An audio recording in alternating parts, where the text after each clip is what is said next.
Welcome to this week's edition of Good Books Radio. Audiobooks.com is the chief underwriter for Good Books Radio, which is produced by UTRGV Media Services for Rio Grande Valley Public Radio. And now, here's your host, Dr. John Cook. Welcome once again to another edition of Good Books Radio. I'm your host this week, Dr. John Cook. Good Books Radio is a production of the University of Texas Rio Grande Valley as a service to the community and public radio.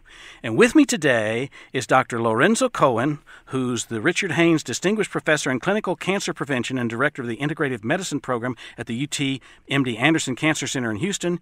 He's on the board of the Academic Consortium for Integrative Medicine and Health and is a founding member and past president of the Society for Integrative Oncology. Dr. Cohen has published more than 125 scientific articles in both top medical journals and has edited 2 books on integrative medicine for career care. And with us also is his co-author, Allison Jeffries, who has worked extensively as an educator and a former president of the MD Anderson Cancer Center Faculty and Family Organization, and works closely with the Lorenzo Cohen to foster health and wellness in individuals and their communities. Welcome to the program, y'all. Thank you so much for having us.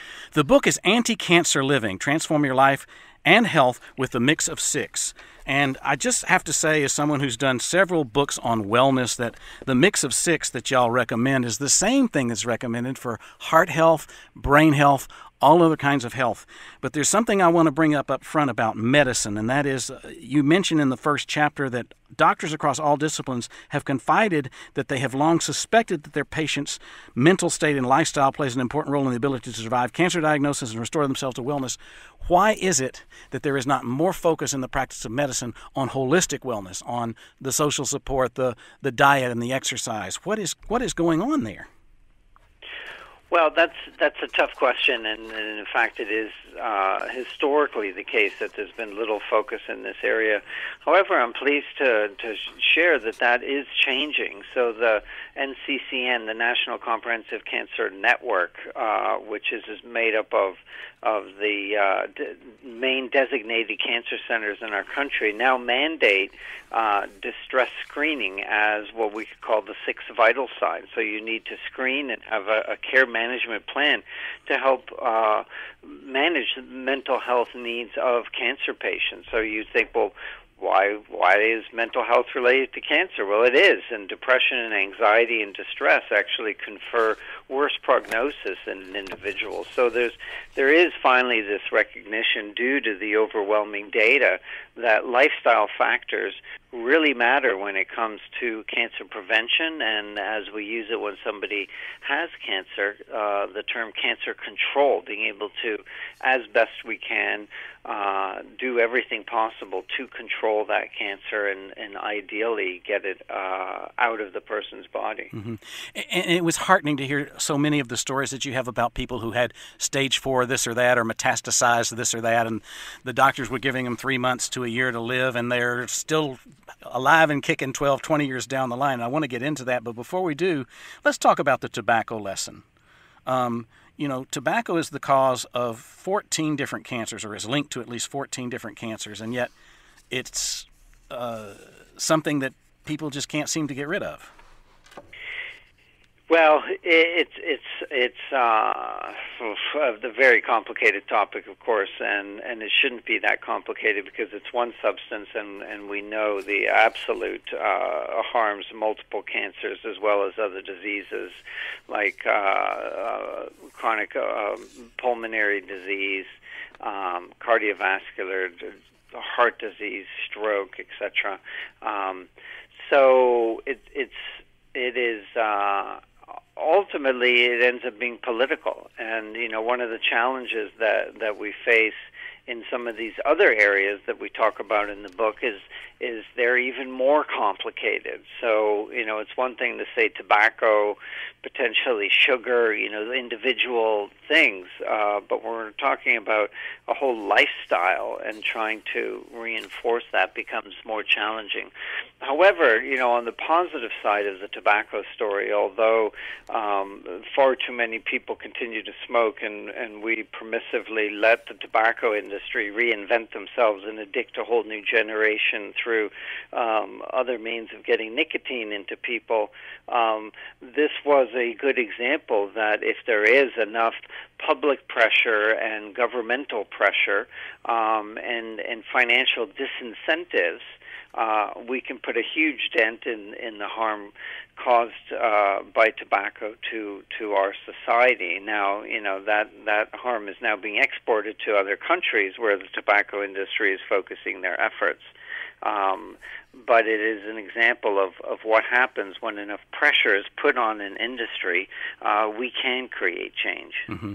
And I like the fact that you discussed the fact that it's dollars and cents. For some countries, the government intervention has been to raise the price, and that has decreased use to some extent. And then you raise the question later on, what if we had the same level of public outcry against processed red meat, like bacon and hot dogs? Exactly.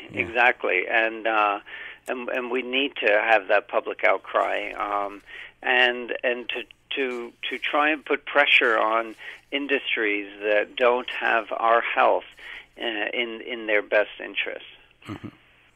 If you look at our chemical exposure, which is one of the mix of six that we talk about in the book, we have over 80,000 chemicals that are currently in use, and only a very small portion of those chemicals have been evaluated and researched, and yet we are being exposed to them in ways that we don't really understand or know about. And so it's another area where, pressure can have a result, that we want to have products and products that are healthy for us. Yes, I am concerned about the environmental factors because I don't have bad genes in this regard, but as you say, genetics is less than 5% of it. It's all kinds of other dynamics in the body that cause it. But you mentioned that attitude has a lot to do with fighting cancer, and so does diet and exercise. But I really like the notion of unlearning helplessness. Talk about that in terms of attitude, unlearning helplessness when you're diagnosed. Well, cancer probably more than any other life-threatening illness leaves people in this state of almost this learned helplessness. The disease is very complicated, so learning this whole new language, and it's as if our own bodies have sabotaged us because, of course, cancer is your own cells going rogue and growing out of control. It's not as if it's something that has entered the body like some external illnesses.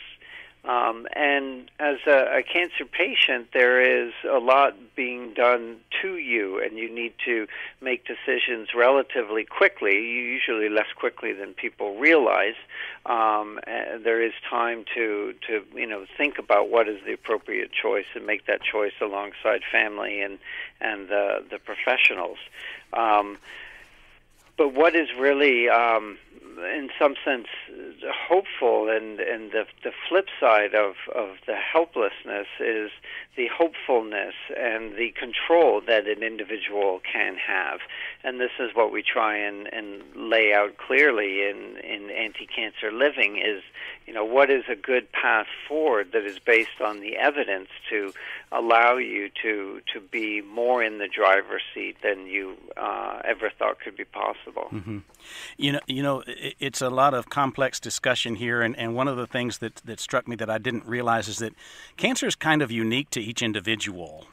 What causes cancer anyway is a big question. I know I just saw a television talk show where one of the hosts said, when I go through the obituaries, I'm seeing more and more people having cancer, and I'm wondering how much the air and the water and the food has to do with all of that. And it's a pretty complicated process. Well, it is, and we try and explain this in as simple a way as possible, but with the complexity that it deserves, because it is very complex, and there is no one thing that causes cancer. And what we do know is that we constantly have cells in our body that are mutating, that are growing in an inappropriate fashion, and there are multiple checks and balances in place to not let that grow into a cancer. And when everything is working properly, that cell dies, or that cell is mopped up by the immune system, and everything continues forward. What we've learned now is that multiple factors need to be lining up for a cancer to be able to grow and thrive. And what we've shared with the readers is that the lifestyle factors that we outline in the book influence one or more of these different biological processes. So the idea behind this term, the mix of six, is being able to combine the proper balance of these 6 different lifestyle factors, not only that they can influence these key cancer hallmarks, these biological pathways, but also so that they can better influence each other. Mm-hmm. It really is well laid out and explained to the layperson well. I felt like I understood most of it from the genesis in the cells to the things that affect that. And I do want to get to the mix of 6, but one of the things that impressed me, because I used to do seminars, and I actually did a seminar at MD Anderson in the late 80s, early 90s on how to handle difficult people for nurses. And after the seminar, one of the nurses stopped to talk to me and said, you know, the wonderful thing about MD Anderson is we know that cancer's not a death sentence anymore. And so there's the immunotherapies, and there's coming out with different drugs and radiation treatments and surgeries that are very different than what people would have thought of 20 years ago. Yeah, absolutely. I mean, it is better than ever in terms of what we're able to do, and it's partly due to a better understanding of cancer. And immunotherapy is a perfect example. We've always known that the immune system was intricately involved in allowing a cancer to grow and played a role in treating cancer, but we're not able to fully harness the benefits of the immune system. So we were giving agents to individuals to just boost their immune system, and this newest discovery was to actually provide drugs that would take the brakes off of the immune system that have been put on essentially by the cancer itself. Yeah, it was interesting to read that cancer cells basically build their own support system. They create blood flow to help them grow and stuff like that. It's really horrifying to think that all they do to survive inside your body. Exactly, and so our job as educated consumers and individuals wanting to avoid cancer and to live a life of health and wellness is to, do what we know we can do to make our body as inhospitable to cancer as possible. Mm-hmm. Well, let's go through the mix of 6 then. The first one that you come to, they're all key, but you put social support in the top spot. So let's talk about why you did that. We put love and support in the top spot because without addressing that issue, you can't be successful in making change in the other areas. It's very, very difficult. I'm sure that your listeners know, like most of us, that if you decide that you want to lose some weight and you embark on a diet tomorrow, that by lunchtime you can often feel that you've been sabotaged unintentionally by good friends who say, let's go for lunch, let's meet after work. So what you really want to do is set yourself up for success. And doing that, love and support is a fully fleshed out area, but one of the things you want to do is have a team, have a social support circle that you can utilize to help you make those changes so that you don't launch into losing weight without the proper support behind you, without that friend who you're going to go to or you're going to commiserate with or you're going to share recipes with. So it's very, very important that you put the social support piece in place first before taking on the other areas. And the next one is stress, sleep, exercise, diet, and the environment. Mm-hmm. But in the social support, there's a variety of kinds of social support because one person can't do it all, and I think that's important for people to know. It absolutely is, because we often think that our social support is maybe our spouse or our partner or our close friend, and really social support comes in so many different forms. So you need the kind of support that picks up your kids from school or takes you to an appointment for your cancer treatment. You need that intimate person who you can talk to about your deepest feelings and emotional support. You need motivational support, somebody who's your cheerleader. You need informational support, your doctor or the internet or other professionals in the field to help you learn. So when you think like that, you realize that your net can be thrown wide and that you can use all of these resources, and so you're not needing to tap just one person all the time to help you. Mm-hmm. And there's some talk near the end of that part on support about endaimonic well-being, if I pronounced that correctly, a positive attitude that comes from doing satisfying things, and that ties into the stress and resilience as well. Yeah, and taking that a bit further, it's doing things for others. There's a tremendous amount of evidence that volunteering and engaging in things that go beyond the self is actually healthy for us at a biological level. So it's not just that you feel better. Your body actually is going to be functioning better, having lower inflammatory gene signaling, which is critical to maintain our health. So it's still engaging in pleasurable things, but it's a slight shift of from self to others that's critically important.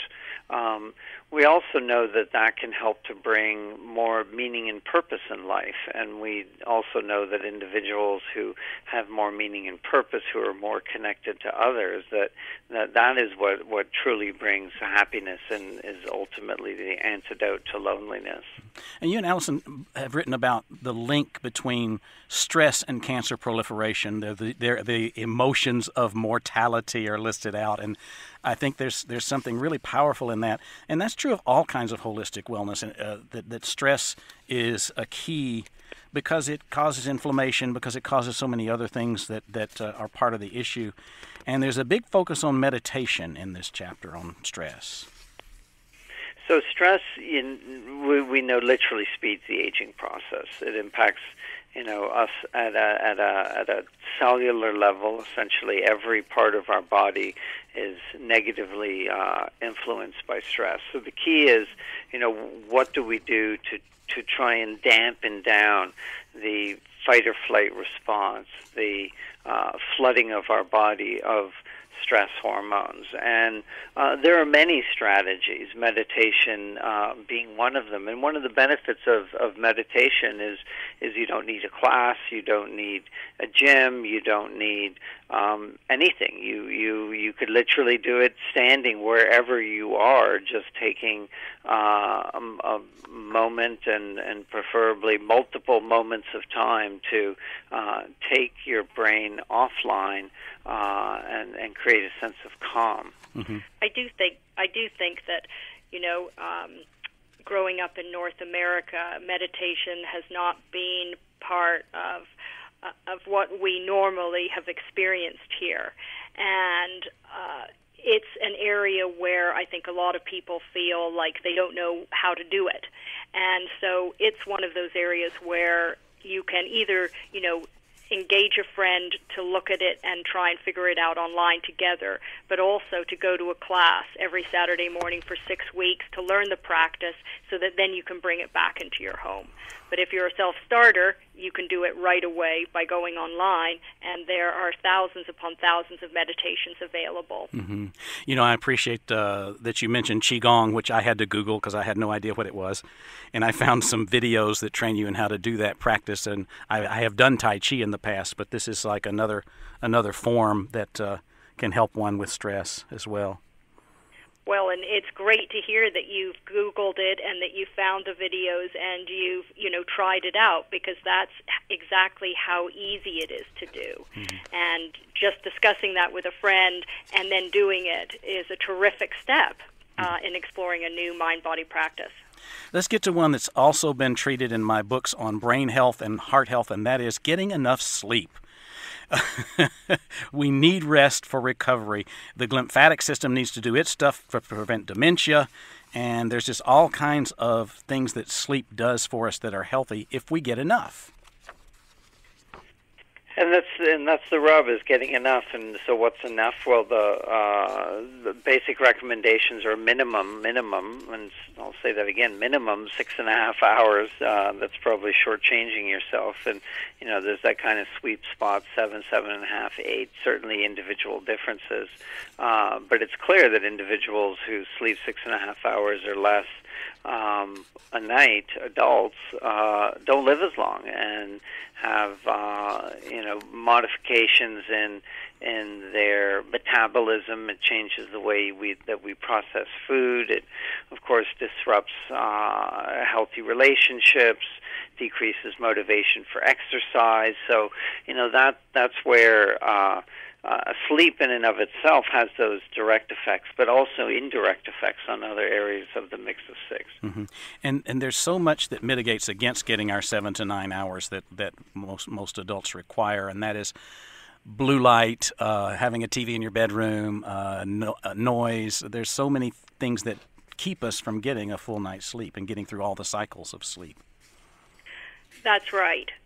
And, you don't realize actually how impactful they can be until you start, going through one by one and, sticking tape, for instance, over the blue light. If you do have a television in your room, the LED lights that are bright. If you have, a phone or whatnot, which we recommend trying to find another room for that. But we often talk about using your senses to evaluate how effective your sleep is, and to look at things like taste, for instance, how much alcohol and coffee have you had, and at what times, feeling, temperature, looking at your bedroom and establishing the best temperature so that you can sleep well. Hearing, are you hearing too many noises outside? So all these things we talk about in Anticancer Living as tools that you can use to improve your sleep. Mm-hmm. Let's talk about moving a little bit. One of the things that is becoming more a popular item to write about is that we need to have less sitting time, because sitting is as hazardous to your health as some other things that we've always known, including obesity and smoking. So get the body in motion. Yeah, they actually have in headlines used the term, sitting is the new smoking. Mm-hmm. So it's getting moving and exercising and being physically active, and a key point, just sitting less. So when we stand up, and now a lot of businesses are encouraging and including as standard equipment for their office employees, there are standing desks. Now, it's one thing to have a standing desk. It's another to use it. So you need to use your standing desk and literally just stand up. By standing up, you're engaging your core, you're engaging your back muscles, you're engaging your legs. You are in motion, even though you may be standing relatively still. The body is moving ever so slightly. In addition to just being more in motion. So every hour, you take a walk up and down the hallway. Ideally, take that walk outside and have that next hour-long meeting with a colleague be a walking meeting where you actually are able to get 4,000 to 5,000 steps in and accomplish the goals that were on the agenda for that meeting. Mm-hmm. Another thing to think about in regards to family is that we often reward each other with treats and food, things that are not necessarily healthy for us. Mm-hmm. And so one of the areas to think about in exercise is how can we reward the people around us by doing things that are healthy together, so that we're going to take this great walk in celebration of something that you have accomplished. We're going to do a pickup game at the park with our kids. So looking at exercise across the week and in the workplace, at home, all of those things can really have an impact. Okay. You mentioned rewards, and I want to affirm that food is medicine. So let's talk a little bit about a plant-based diet and the evils of sugar and red meat for a little bit. Well, so let's start with the positive. That there's so much evidence now that a plant-based diet, whether we call it the Mediterranean diet or the traditional Asian diet, essentially a diet that is primarily, and that means more than 3/4 of your plate, made up of whole foods from the plant world. That decreases a whole host of diseases and multiple cancers. What should not be on that plate, or certainly not in excess, are processed foods. And of course, one of the most highly processed foods and food additives is sugar. And added sugar in food is, of course, nutritionless calories that are being added. But it also leads to inflammation, and inflammation, of course, is a risk factor for cancer, Alzheimer's, as well as cardiovascular disease, all of which have been linked with excess added sugar consumption in the diet. Red meat's a little more complicated. Easier to vilify is processed meats. So bacon, hot dogs, etc., and those have been classified as causing cancer. And in the area of red meat, for certain cancers, there's more of a direct association. So the more red meat consumed, the higher the risk of colon cancer. Mm-hmm. And it's not exactly clear what this link is, but it's believed to be two factors. One is the actual processing, the way that red meat is prepared, the charring, the grilling in particular, even pan fried. Just heat applied to red meat releases a carcinogen.